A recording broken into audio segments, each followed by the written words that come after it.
Ay, happy Lord's Day mga kapatid.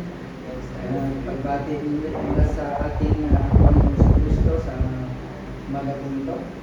Due to business ay pinahami muna natin ang teaching ito para yung ating kapatid ay magawa po niya ang kanyang ginawa. No? So, para sa kanya, ang teksto natin medyo mahaba po ito, pero hanggang doon po lang tayo sa verse 24. And after 24, kung sino man pa yung gustong preach po dito, ay another prodigal brother. No? Yung magiging title po ito. Okay, so again, magandang umaga. Let's open again our Bible. Kanina yung binasa po natin. Dahil ito ay nabasa po natin during our scripture reading, ay nasa chapter 15 verse 11 hanggang verse 24 lamang po tayo. Right, so babasahin po ninyo sa pamamagitan na lang po ng mga kaway. Ito po ay nabasa po na. Right, so let's pray. Tayo po ang manalangin. Naman namin Diyos, kami po muli nagpapasalamat na sa pagkakataon na makarinig po muli na ang banal na salita na siyang pag-aaralan namin. Dito sa pagkakataon po ito ay kami pong katatagpuin sa aming pag-aaral patungkol po sa prodigal son. Sana o Diyos, hindi lamang po kami tagapakinig, bagos ay may sagawain po namin ano man po ang pinunuklo o mensahe na ibinibigay po nito sa bawat isa po sa amin. Maraming salamat po at ilimos po muli namin ang tulong ng Banal na Espiritu na siyang magbigay po sa amin ng pangunawa. Lord, maraming salamat at patuloy na pinupulit ka po namin sa oras po nito. Po aming dalangin sa pangalan po ni Jesus. Amen. Right, so sa ating pag-uumpisa, nakikita po natin dito sa ating text na binasa from verse 1, makikita po natin po dito ang talinghaga na kung saan ang ating Panginoon Hesus ay ang kanyang isipan ay dito yung mga Parisiyo at saka mga Skriba. Tandaan po natin, itong mga taong ito ay galit sa ating Panginoon. Kaya ang nais po nila ay lagi nilang gustong pasamain ang ating Panginoon. Kaya sa pamamagitan, of course, hinahanapan po sila ng kamalian sa kanyang ginagawa at sinasabi. Kaya maagaw itong mga taong ito. At pagmula po sa talata 1 hanggang 2, ay makikita po natin po doon na ang ating Panginoon ay pinintasan ang mga taong ito dahil sa kanyang pakikisalamuha sa mga publikano at mga makasalanan. Tandaan po natin, itong mga publikano po ito at makasalanan ay sila po yung mga masasamang tao sa kanilang lipunan during that time. At sila po yung mga tao na kung saan ay tinuturing na mga magnanakaw po, mga manlalasing. Ito yung mga tao na mga ngalunya. Pero ganun pa man, naglaan pa rin ng Panginoon para sa kanila. Naglaan ng panahon. Nakasama ang mga makasalanan po nito. Hindi lamang nakasama, kundi kinaibigan pa niya ang mga taong ito.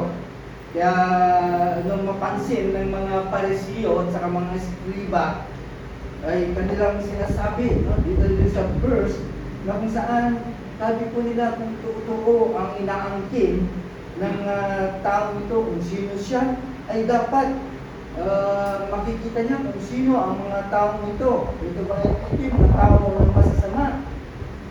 Diba? Kaya mga sinabi sa kanila, kung siya ay anak ng Diyos, alam niya dapat na ang mga taong ito ay walang kasing sama at dapat iiwasan niya ang mga taong ito. Yun, ito yung kanilang concern. Pero tandaan po natin, hindi ito ginawa ng ating Panginoon. Bagkus, nagpakita po ito na siya tagapagligtas, na siya ang inaangkin.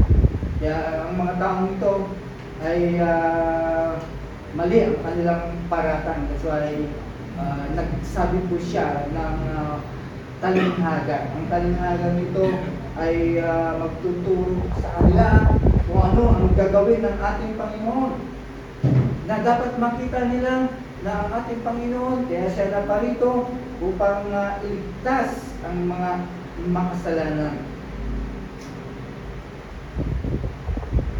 At ang ating Panginoon ay naglaan ng panahon kasama ang mga Pilipino at mga makasalanan.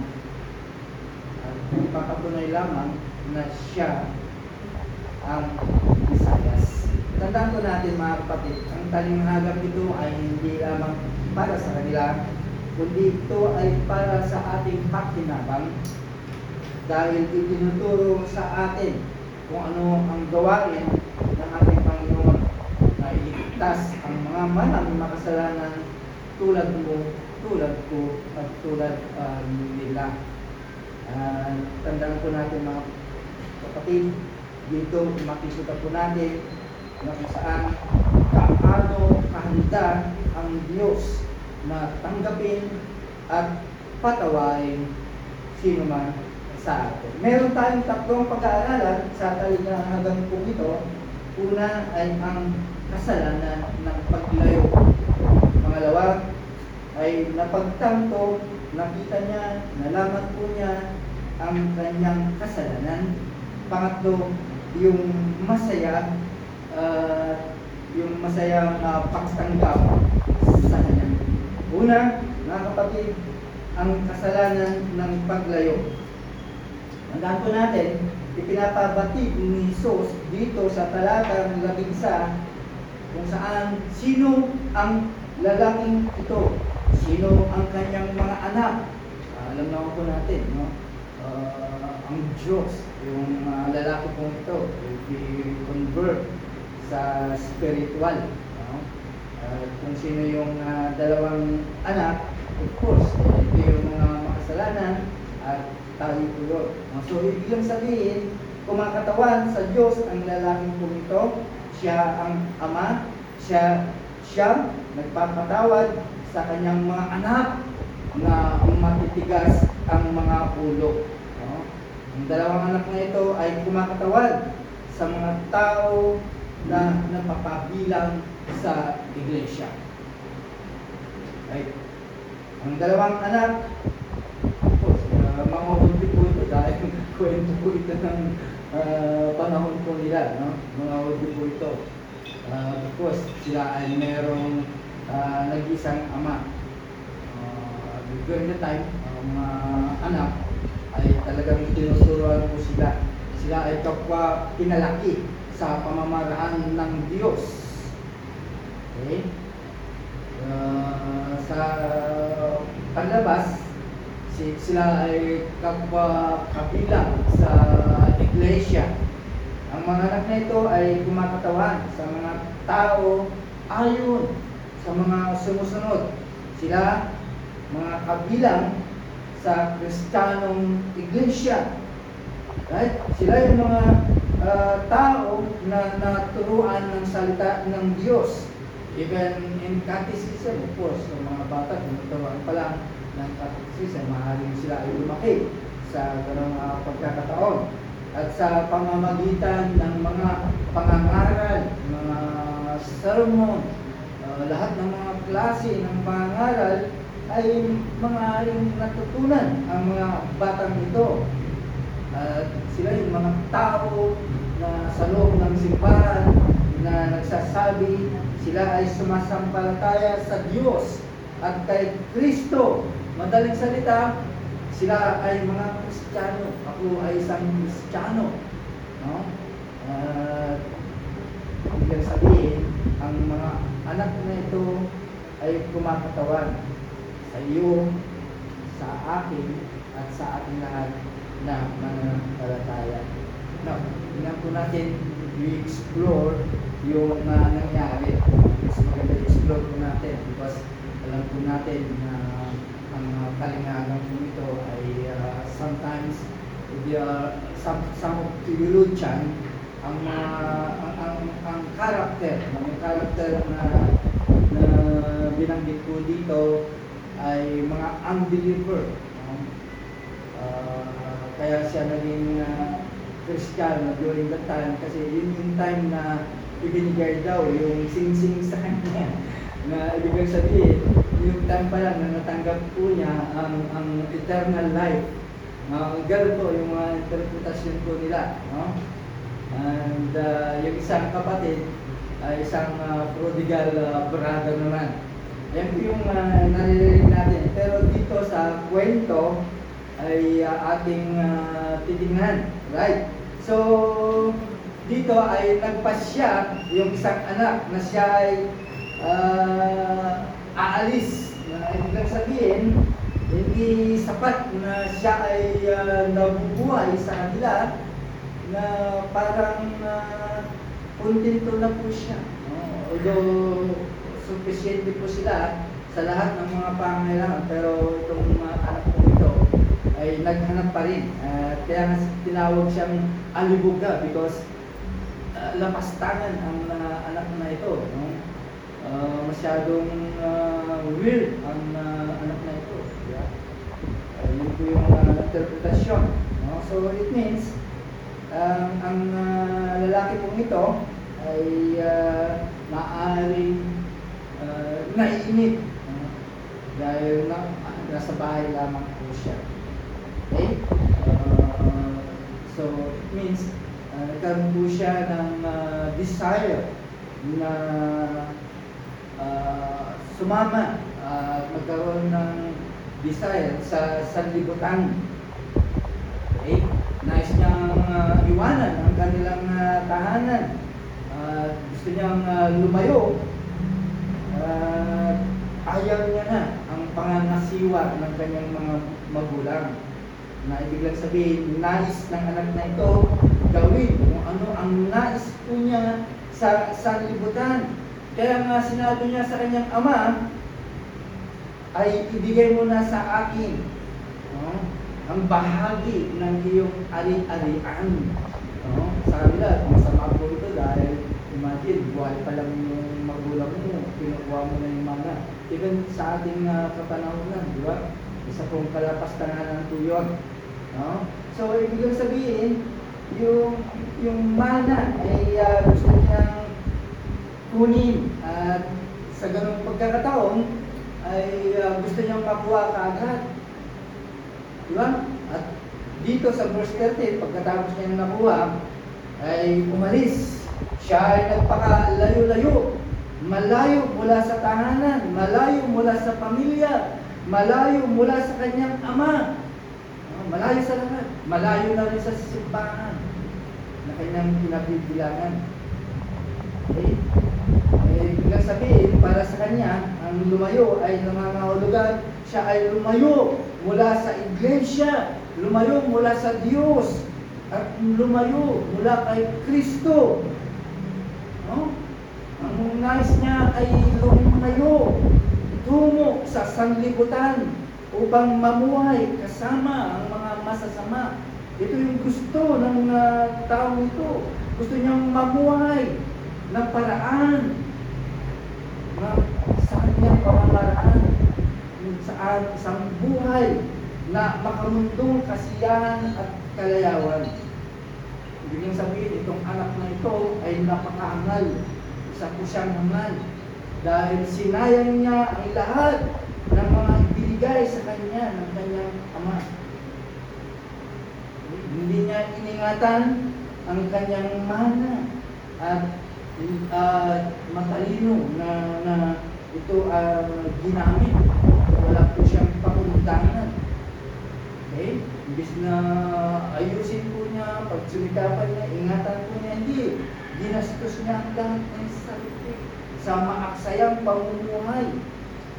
Right? Namuhay po siya sa isang masamang buhay at kasiyahan at kalasingan at pangangalunya. Maaaring ang batang to o taong to ay sinasabi niya sa kanyang sarili ay meron siyang malaking panahon pinakamagandang buhay ito ngayon. Why? Because malaya po siya sa mga kanyang mga ginagawa. Malayo po siya sa kanyang mga ginugusto. Napagtanto po niya na ang kanyang buhay ay puno na ngayon ng kasiyahan at kalayawan. Pero mga kapatid, ang taong ito ay sinayang niya ang lahat ng meron siya. Sa madaling panahon, walang natira sa kanya. Kaya itong anak na ito ay isang alibugat talaga. Larawan ito ng tayo ay lumakad sa mga daang kasalanan. Ito yung larawan po natin. Now, bilang kaalib ng Iglesia, tandaan po natin, tumatanggap tayo ng di mabilang ng mga pagpapala mula sa Diyos. Okay? Tandaan po natin, binibigay ng Diyos ang lahat ng mga pangangailangan po natin, mga panlupang mga pagpapala. Binigyan ka ng buhay, kalusugan, pamilya, mga anak, o mga kapatid, o lahat ng mga pag-aari mo, trabaho, binigyan po tayo ng Diyos. Lahat po yan. Ay bigay po ng Diyos. Binibigyan tayo ng spiritual na mga pagpapala. Dito sa loob ng Iglesia, binibigyan po tayo ng salita ng Diyos. Tangan po natin ang mga Biblia po natin. Kasama po natin ang ating mga kapwa mananampalataya. May mga Kristiyanong tanganan po tayo. Nakakarinig po tayo ng mga pangangaral. Meron tayong Sunday school. At iba pa, para tayo ay matuto sa ating pananampalataya. Minsan, nagagawa pa rin natin magkasala tulad ng ginawa itong alibughang anak sa mga bagay na ito na ating mga natanggap. Minsan, nagagawa natin ang kaparehong kasalanan na kanyang nagawa.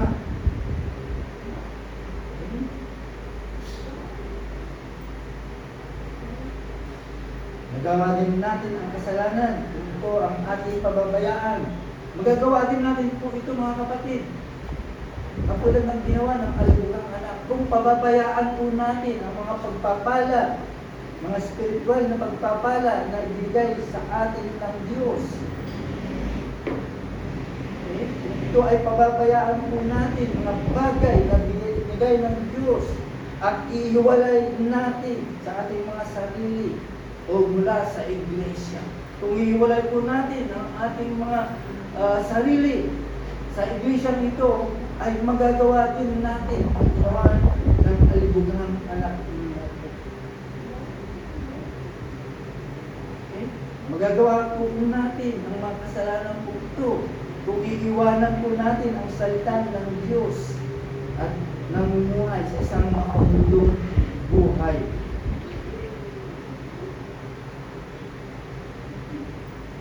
Kapag hindi po natin pahalagaan ang mga pagpapalang ibigay ng Diyos at hindi ito ginamit ng tama, ay mapapagaya din po tayo katulad ng alibughang.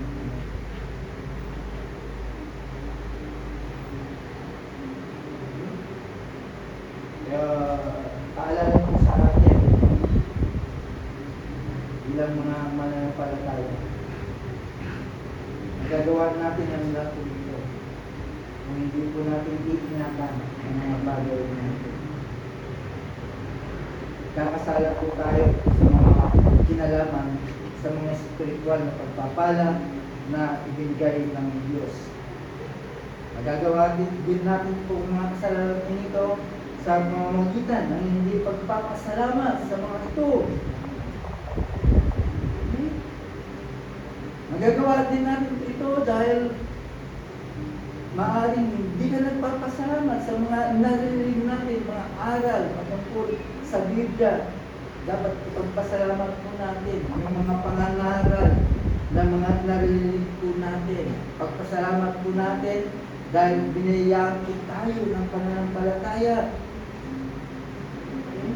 sa mga kaaliwan sa mga narinig po natin sa Ebanghelyo, sa ating mga kapwa, mananampalataya, yan dapat ay pagpapasalamat natin sa Diyos. Dahil po yan ay means ng Diyos para mapanatili po natin ang ating kasigasigan bilang mga Kristiyano. Pero pag di natin ito magkamit ang mabuti sa mga bagay na ito at hindi ka na nagbabasa ng Biblia, hindi ka na nananalangin, nagliliban ka na sa iglesia, hindi ka na nagkasama sa mga mananampalataya, yun yung umpisa. Paalala po ito. Ano naman sa mga bagay na ito ay tunay sa atin, maaaring maging katulad po tayo ng alumnang anak na nagkasala ng kasalanan sa paglayo mula sa iglesia, mula sa Diyos mismo, at mula kay Kristo.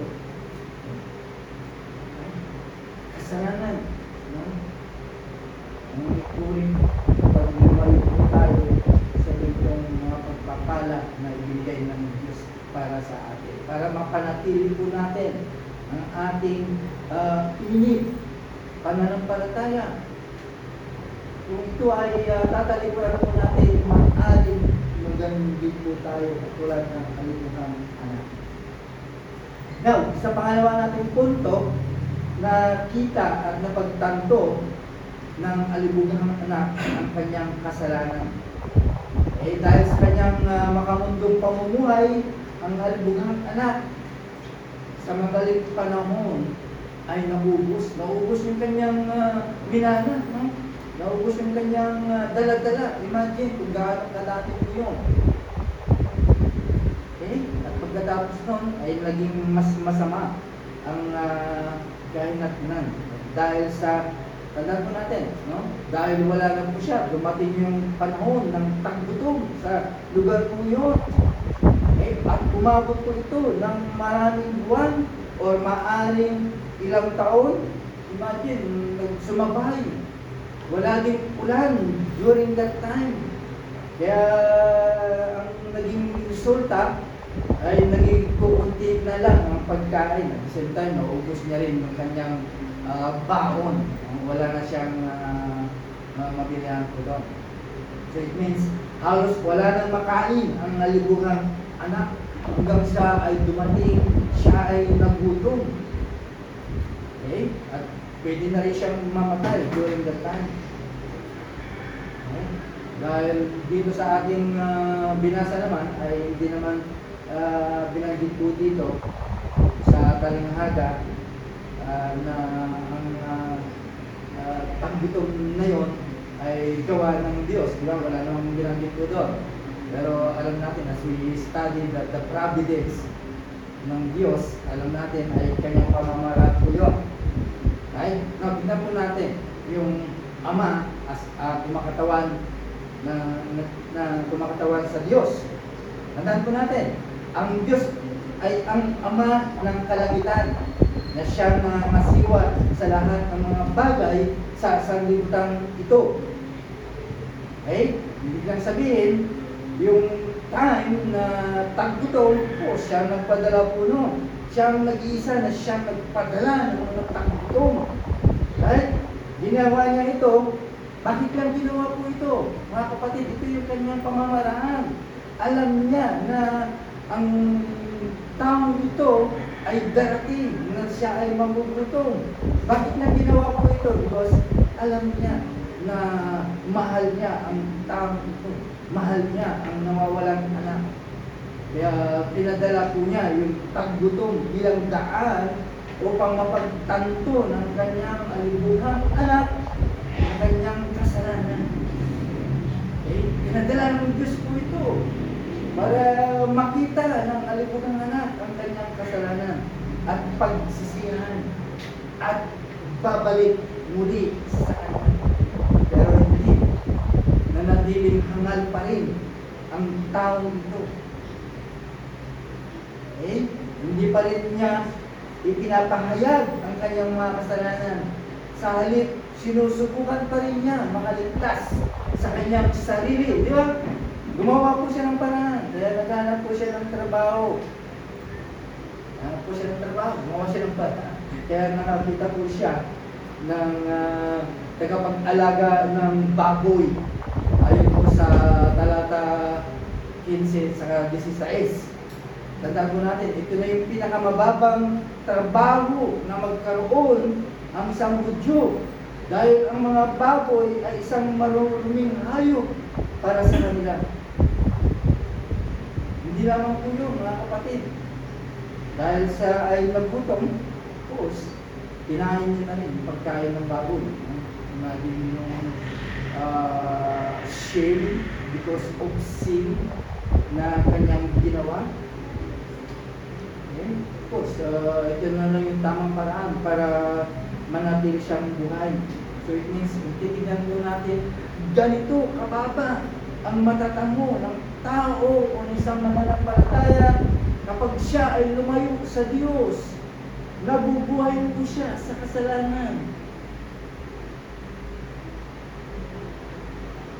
Kaya kapag ang isang mananampalataya, pinabayaan niya ang lahat ng mga mabubuting kaloob ng Diyos sa iglesia, andan po natin, magtatapos siya sa kulungan ng baboy. Andan po natin, kaya binanggit ang baboy, ganito ang picture ng sanlibutan. Ganito ang isang kulungan ng baboy ng masama. Kung saan ang isang tamto ay kinakain niya ang pagkain ng baboy upang manatiling buhay, ibig sabihin ang kasalanan.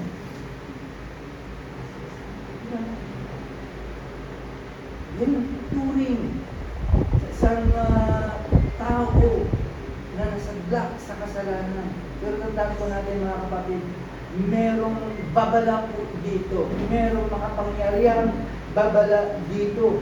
Kung tayo ay lalayo mula sa mga bagay ng Diyos, tayo ay magtatapos sa pamumuhay na mababagtulad ng mga baboy. Napapalibutan at kumakain ng dumi ng sanlibutan. Ganyan ang isang Kristiyano na lumayo sa Diyos. Kapag ang tao ng Diyos tumalikod mula sa Kanya, ginagawa niya sa kanila kung ano ang Kanyang ginagawa sa alibughang anak. Kaya ito ay paalala po sa atin. Kapag tumalikod ka sa Diyos, gagawin din ng Diyos katulad ng ginawa niya sa Kanyang alibughang anak. Dahil sa pag-ibig ng Diyos, pinapalo niya ang Kanyang mga anak. Pinapalo niya tayo ayon sa Hebreo chapter 12 verse 6. Pinapalo niya ang Kanyang mga mahal, ang Kanyang mga anak. Kailangan ito. Kailangan kang mapalo. Kailangan kang ituwid ng Diyos.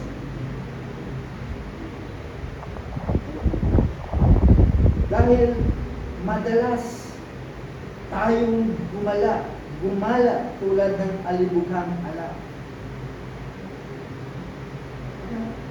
Katulad din ng alibughang anak natin, nabubulag sa mga kasalanan, sa ating mga kasalanan. Kaya kailangan tayo ay ituwid ng Diyos. Okay? Upang ipakita sa atin ang ating mga kasalanan.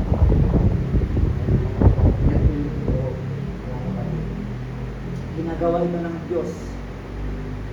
Okay? Ginagawa ito ng sa mga pamamagitan ng pagpapadala. Okay? Maaaring hindi napapansin, pero merong pinapadala ang Diyos. Ginugulo ang iyong buhay. Upang dalhin ka sa kamalayan, upang makita mo Darating yung time na kung saan pinagdurusa ka ng Diyos, pinagdurusa tayo ng Diyos. Dinadala ka niya sa isang sitwasyon na napakahirap ang pamumuhay. Kaya minsan, ito rin po ang resulta ng o kaya direktang resulta ng ating mga kasalanan. Katulad din ng alibugang anak. Ang isang mananampalataya, pag bumagsak sa kasalanan, ito ay naghahatid ng isang kaguluhan ng kanyang buhay. Pero tignan po natin mga kapatid, ginagawa ito ng Diyos dahil sa pag-ibig. Ginagawa niya ito para ipakita sa iyo o sa akin ang ating mga kasalanan, upang mapagtanto po natin kung gaano kahangal at kabungkag ang kasalanan. Okay? Ibig sabihin, kapag nangyari po ito, dinadala lang po tayo mga kapatid sa kamalayan. Ginagawa niya tayo para magsisi. Hinahatid tayo sa ganung sitwasyon para makabalik muli tayo sa Diyos. Ito mismo ang ginawa niya sa libugang anak. Dito sa talatang 17, doon sa kulungan ng baboy, sa wakas siya ay natauhan. Dumating pa yung ganung pagkakataon. Ang kanyang sitwasyon. At doon po siya natauhan. Doon po siya nag-isip. Nagsimulang mag-isip ng malinaw na kanyang nalaman na pagtanto kung gaano siya naging hangal.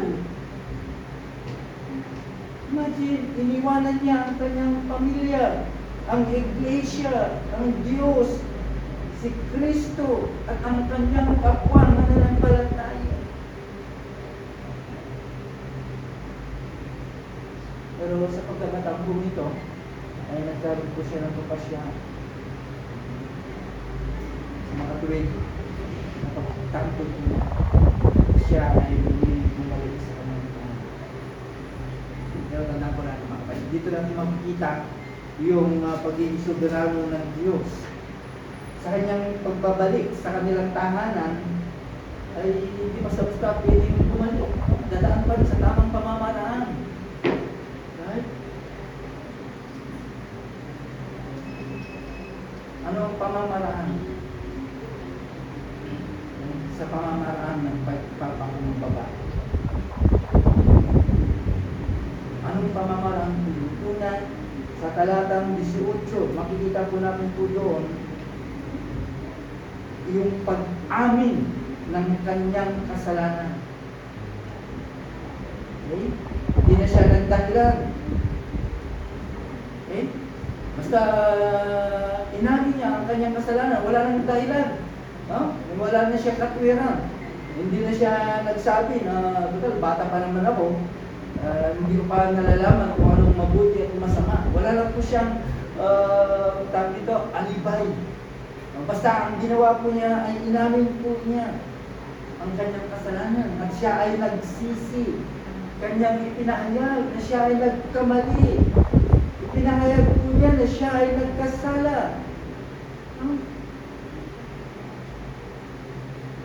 Ibig sabihin, bumalik po siya sa kanyang tahanan ng tamang pamamaraan at sa pamamagitan ng pag-amin na siya ay hindi na siya nararapat ayon sa talata 19.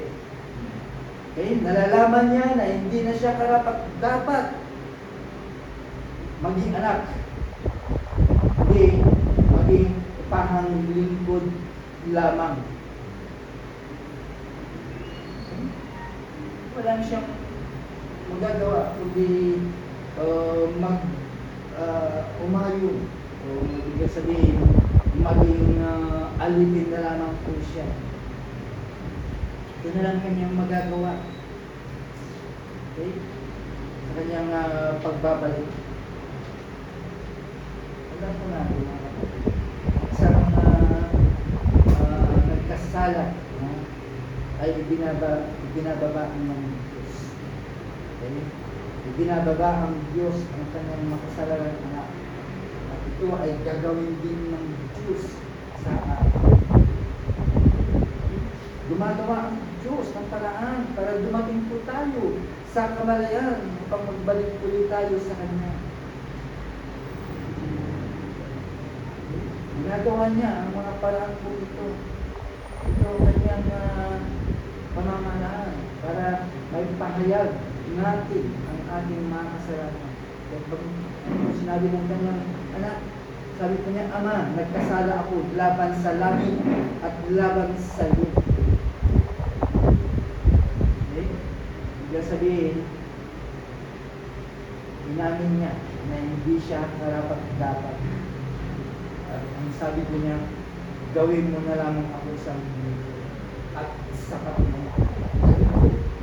Ang pagpapakumbaba ng isang makasalanan sa kanyang anak. Okay? Ilan po natin mga kapatid.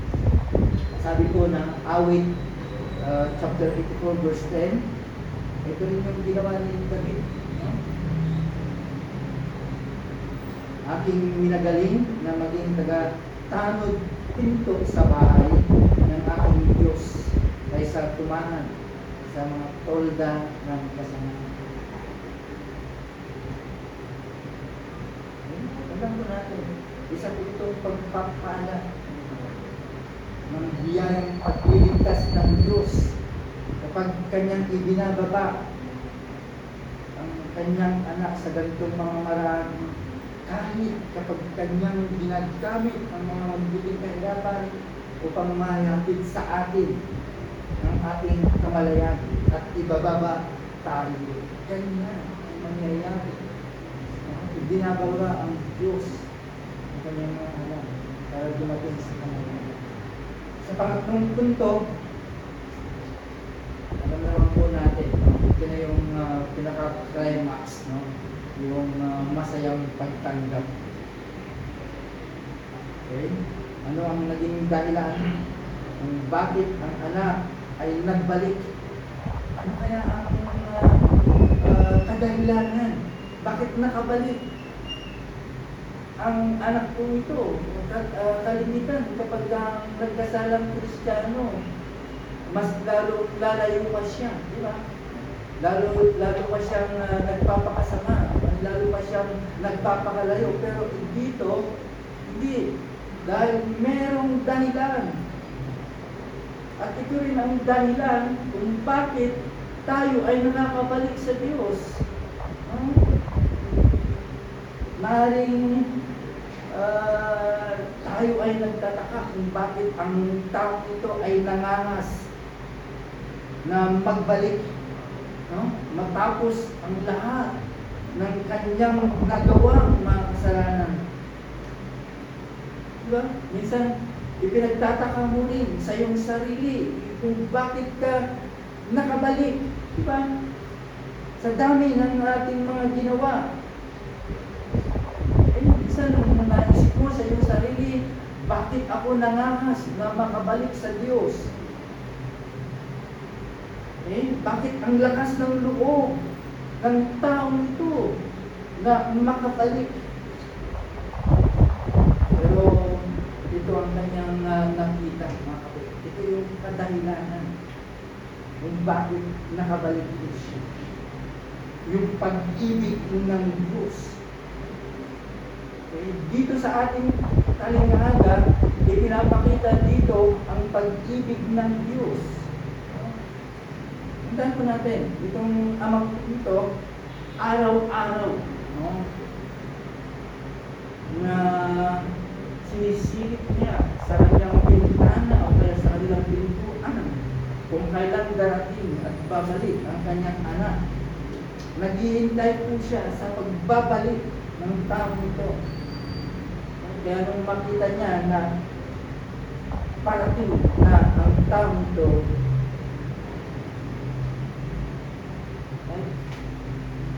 nagpaparamdam ng pagkaawa at kahabagatan ayon sa talata 20. Dahil sa laki ng pag-ibig ng Ama, siya pa yung nagkandara pa, no? Siya yung nagmadali upang salubungin ang taong ito. At nakikita po natin yung sobrang tuwa ng Ama na nabuhay ang kanyang anak. Yung nakikita po natin, no? Dahil sa pag-ibig natin, yung pag-ibig ng Diyos, yan ay hindi nagbabago. Kaya sa laki ng kanyang pag-ibig, hindi niya na hinayaan na magmungkahi pa ang anak. Diba? Hindi na nasabi ng anak na gawin mo na lang akong alipin. Hindi na hinayaan ng ama na magsabi pa o magmungkahi ang kanyang anak. Ibig sabihin, pinigil niya na ang mga bagay na ito, nabanggitin pa. Diba? Wala nang sisihan. Hindi niya na sinisi ang mga bata o yung tao. Sa halip, sila ay nagdiwang sa pagbabalik ng kanyang anak. Alam niyo ba? Agad niyang pinatawad ang kanyang anak. Sa tapos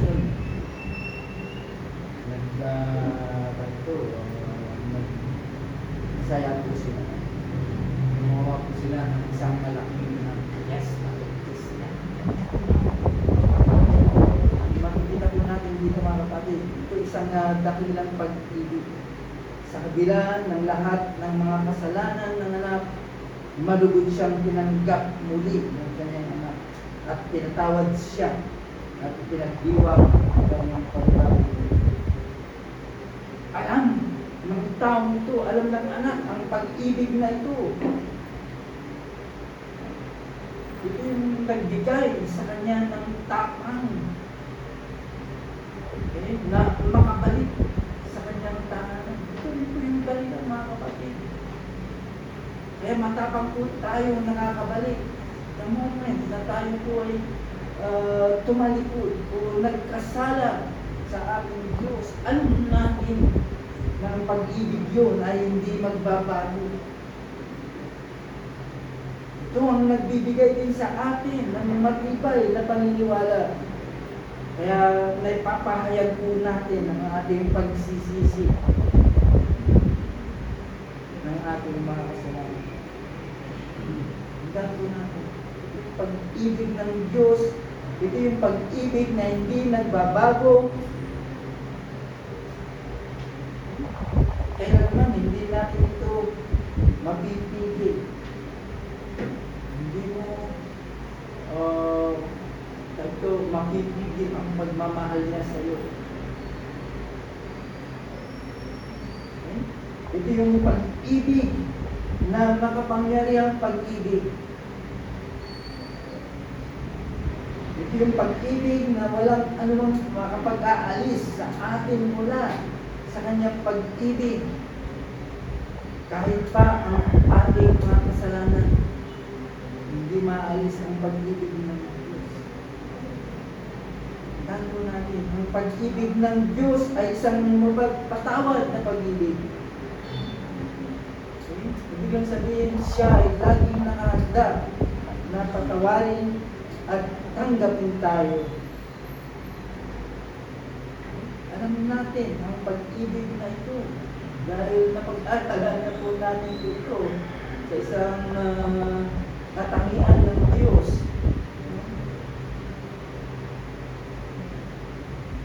Kaya magagawa natin maging matapang. Kaya tayo nakapagsisi, nakakalapit sa ating Diyos.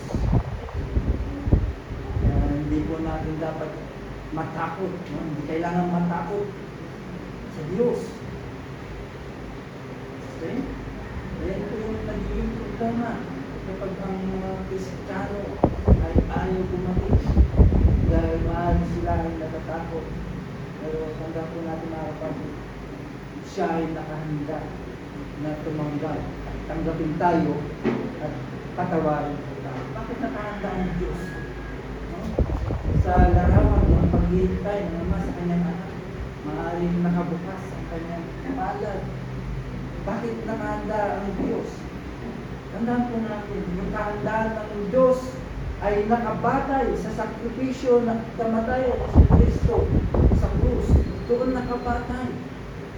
Doon nakasandi ang paghahanda ng Diyos sa isang humihingi ng tawad. Bakit?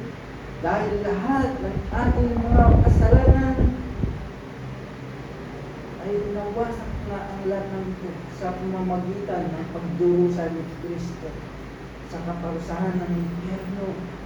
Tandaan po natin, namatay si Kristo para sa atin, para sa kasalanan mong nagdaan, kasalanan mong pangkasalukuyan, at kasalanan mong hinaharap.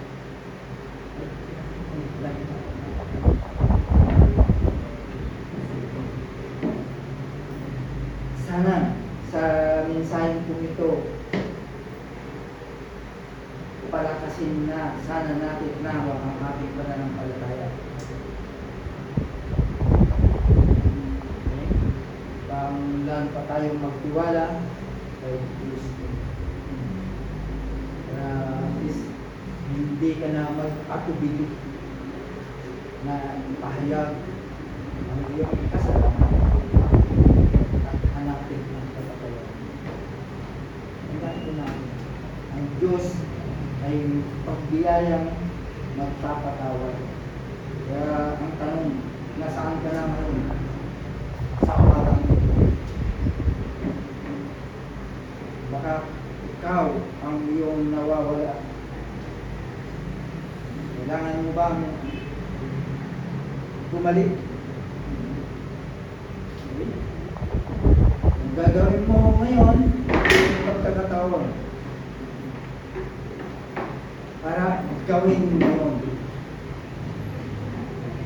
Tandaan mo, ang Diyos, Ama, ay naghihintay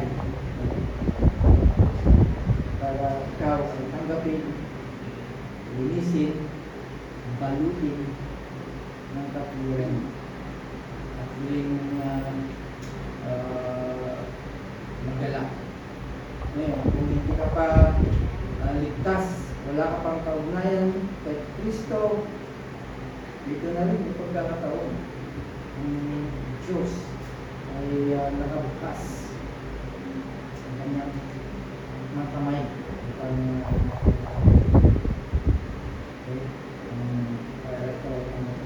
ngayon, kung ikaw naman ay ligtas, kailan mo huling pinasalamatan ng Diyos sa mga provisyon, kanyang mga biyayang provisyon na ibinigay sa inyo, sa iyo, sa pamamagitan ni Kristo. Okay? Maaaring sa sarili mo, ikaw ay ligtas, ikaw ay naligtas, pero malayo ka. At nasa malayo ka. Pwede ka rin lumapit hindi bumalik sa ating kanan. Kaya sa kong amon sa bawat isa po sa atin. Nalangin po tayo. Aming Diyos, kami po ay nagpapasalamat sa kapahayagan ng iyong salita, lalo na po sa aming pag-aaral, ng kalinganap ng sa aming Diyos. Kaya naman, kami po ay nasadlak minsan sa mga pagkakamali at kasalanan. Ang pinjeso po ng Lord ay naiiyak po kami. Tumigas ang aming mga puso na maaaring natatakot na bumalik o Diyos. Maraming kadahilanan, Panginoon. Ito po yung kadahilanan. Kaya Sam ay hindi na po nakakapag. Pero Lord, sa pagkakataon po ito, ay meron lang isang kadahilan dahil yung mapagbigay ng pagmamahal. Ngayon, biyaya lamang ng Diyos. Kaya ito yung nagbibigay sa amin ng lakas na makabalik at muling umahan sa inyong tahanan ng Diyos. Kaya na Panginoon sa pagkakataon po ito, sa bawat kadilig, mga kapatid, lumayo ay makita ko nila ang mga mensahe nila, marinig ko nila ang mensahe. Makita din nila kung ang tuyok, pag-ibig